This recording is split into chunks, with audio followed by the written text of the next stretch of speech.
I'm Christy. It was a cold, quiet morning after Christmas when I stood in front of my parents' door, the snow crunching under my boots.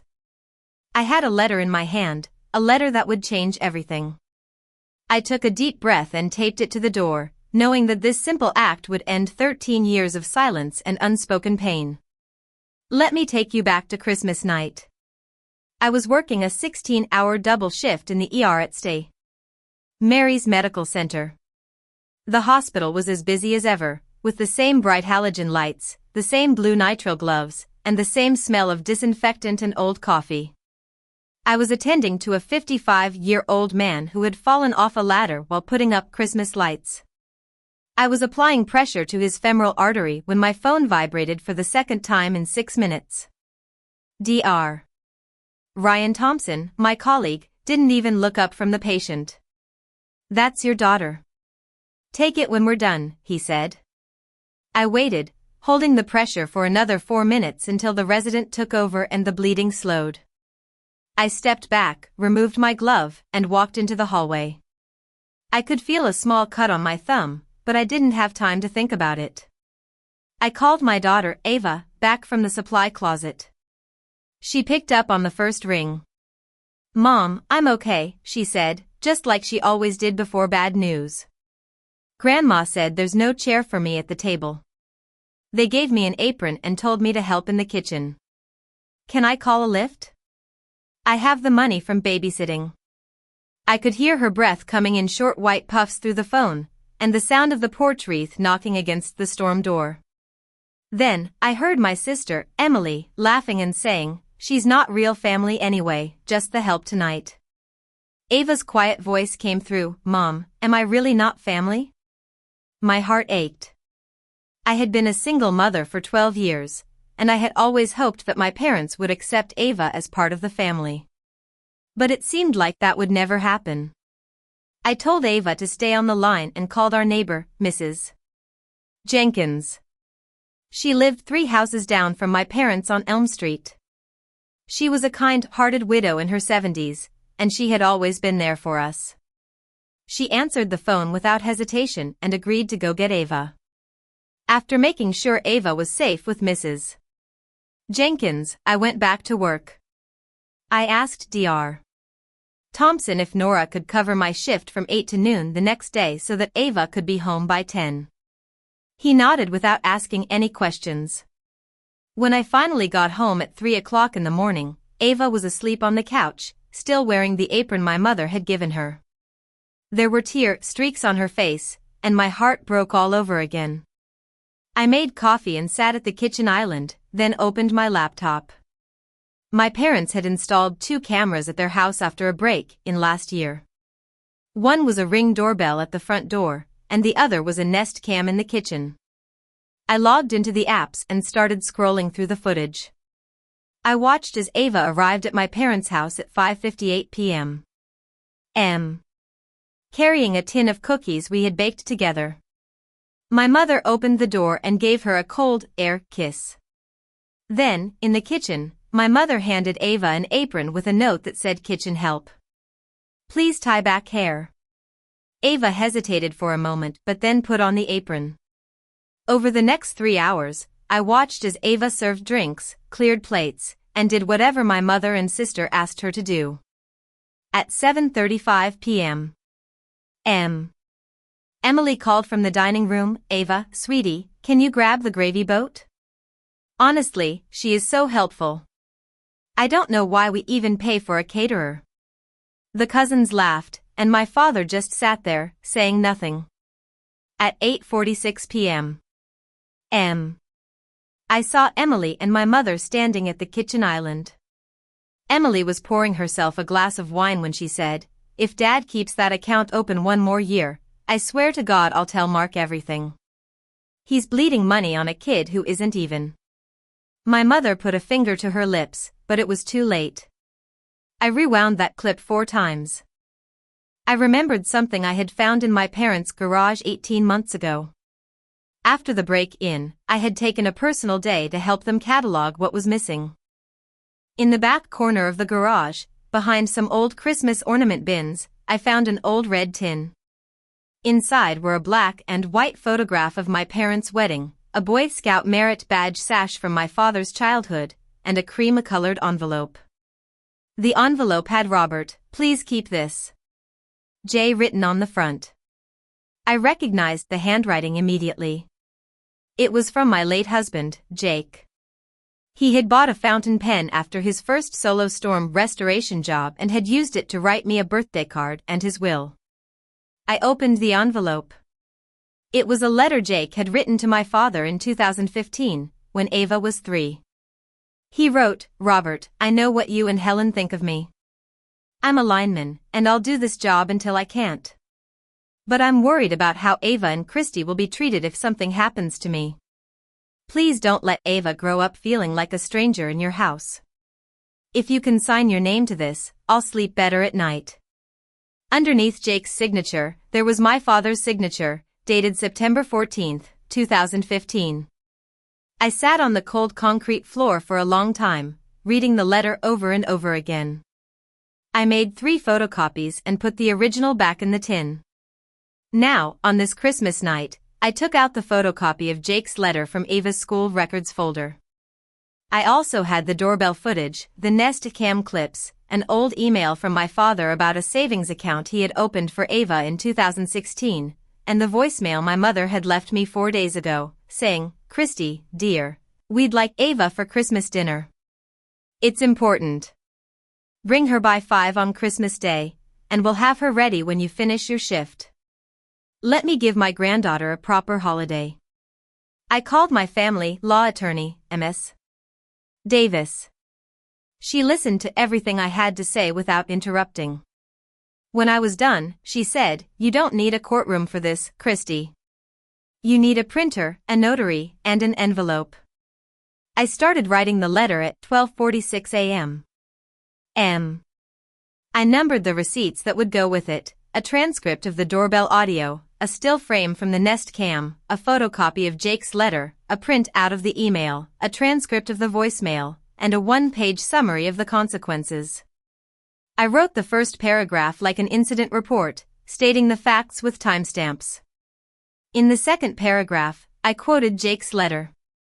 The third paragraph included Emily's words. The fourth paragraph was about the email and the savings account that my father had kept secret for 8 years.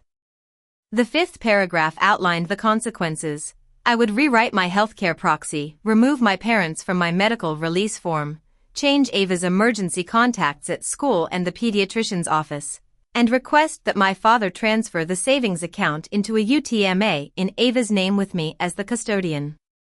The final line of the letter said, "I'm not asking you to be sorry. I'm telling you what is and is not allowed in my daughter's life from this point forward. You will not contact us for 90 days. After that, Ava and only Ava will decide if and when she would like to see you again." I signed the letter with Jake's fountain pen. The ink was still as blue-black as the day he had used it. At 3:14 a.m. I put the letter in an envelope, along with the receipts, and sealed it. I then went to the living room, where Ava was still asleep. I gently removed the apron from her shoulders, folded it, and put it in a brown paper bag. I kissed her forehead and whispered, "You don't ever wear this again, not for them, not for anyone." At 3:48 a.m. I went out into the snow. The drive to my parents' house was quiet. I thought about my mother's voicemail, my father's silence at the dinner table, and Ava's question, "Mom, am I really not family?" I was not angry, I was precise. I arrived at my parents' house just before sunrise. Their porch light was still on. I parked 3 houses down and walked back through the snow. I took the envelope out of my coat pocket and taped it to the front door at exactly 4:51 a.m. I walked back to my car and drove home. When I got back to the apartment at 6:02 a.m., Ava was still asleep. I sent her a text, "Whatever happens today, you don't have to do anything. I love you. I'll be home by noon." I sat at the kitchen island, waiting. I knew my mother would wake up at 6:50 a.m. and be downstairs by 7 o'clock to make coffee. Sure enough, at 7:14 a.m. The Ring doorbell notified me that she had opened the front door and seen the envelope. I watched through the Nest cam as she walked into the kitchen, opened the envelope, and started reading the letter. She didn't call for my father right away. Instead, she went to the bottom of the stairs and said, "Robert, there's something on the door from Christy. I think you need to come down." My father came down the stairs in his old robe and slippers. He took the letter from my mother's hand and started reading.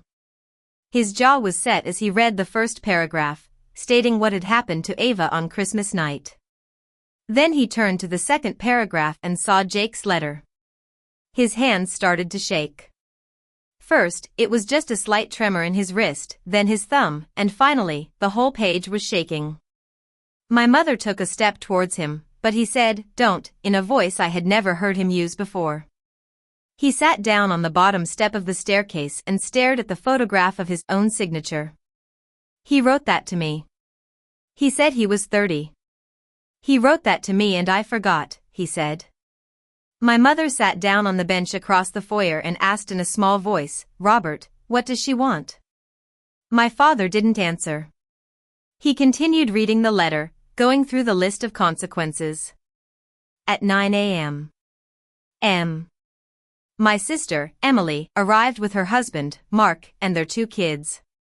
She saw the letter on the bottom step and bent down to pick it up. Mark stopped her and said, "Don't touch that." He read the letter himself and then went into the kitchen to check the Nest cam footage.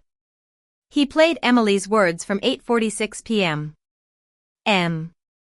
Twice. "What account?" he asked her. Emily tried to avoid the question, but Mark was persistent. He texted his mother and then took the kids and left, telling Emily not to come that night and that they would talk tomorrow. At 10:23 a.m. My Aunt Sarah sent me a text, "Christy, I should have stood up last night. I didn't. I'm sorry. Whatever you need. Court, family, school. Put my name on it. Sarah." The phone rang 16 times that day from my parents' landline, but I didn't pick up. At 4:31 p.m. My father left a voicemail. There were no words, just the sound of his breathing, the click of the grandfather clock, and the hum of the radiator. I saved the voicemail. In January, Ava asked if we could hang string lights along the balcony of our apartment. We went to the store and bought the lights and clips. It took us 2 hours to string them up because Ava kept checking the bulbs to make sure they were working. Halfway through, she stopped and asked, "Mom, do you think Dad would have liked these?" I told her the truth.